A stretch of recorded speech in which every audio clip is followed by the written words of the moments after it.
গুছিয়ে কথা বলা দারুণ একটা শিল্প। এতে জনপ্রিয়তা বাড়ে এবং মানুষকে প্রভাবিত করা যায়। চলো কিছু কার্যকরী কৌশল আমরা জেনে নিই। ১. আপনি যা বলতে চান তা আগে থেকে সুন্দরভাবে সাজিয়ে নিন। ভুলে যাওয়ার সম্ভাবনা থাকলে পয়েন্ট আকারে কাগজে লিখে নিন এবং সেটা দেখে দেখে বলুন। ২. সিকোয়েন্সি বা ধারাবাহিকতা বজায় রাখুন। শেষেরটা শুরুতে বা শুরুরটা শেষে বলবেন না।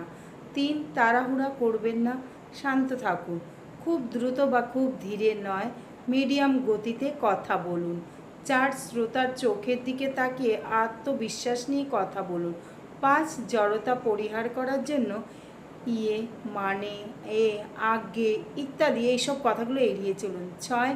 শব্দচয়ন ও বাক্য গঠনে সতর্ক থাকুন। আনঅফিসিয়াল শব্দ ব্যবহার করবেন না, যেমন ফাটাফাটি না বলে চমৎকার বলুন। বাংলা ও ইংরেজি শব্দের সঠিক উচ্চারণ শিখুন। ৭. অপ্রয়োজনীয় বিষয় বাদ দিয়ে সংক্ষেপে মূল কথাটা বলুন, তবে দরকার হলে সংক্ষেপে কোনো উদাহরণ টানতে পারেন। ৮. আয়নার সামনে দাঁড়িয়ে নিয়মিত চর্চা করুন। কোনো এক সময় দেখবেন মানুষ মুগ্ধ হয়ে আপনার কথা শুনছে। ভালো লাগলে সাবস্ক্রাইব করে রাখবেন এরকম ভিডিও পেতে।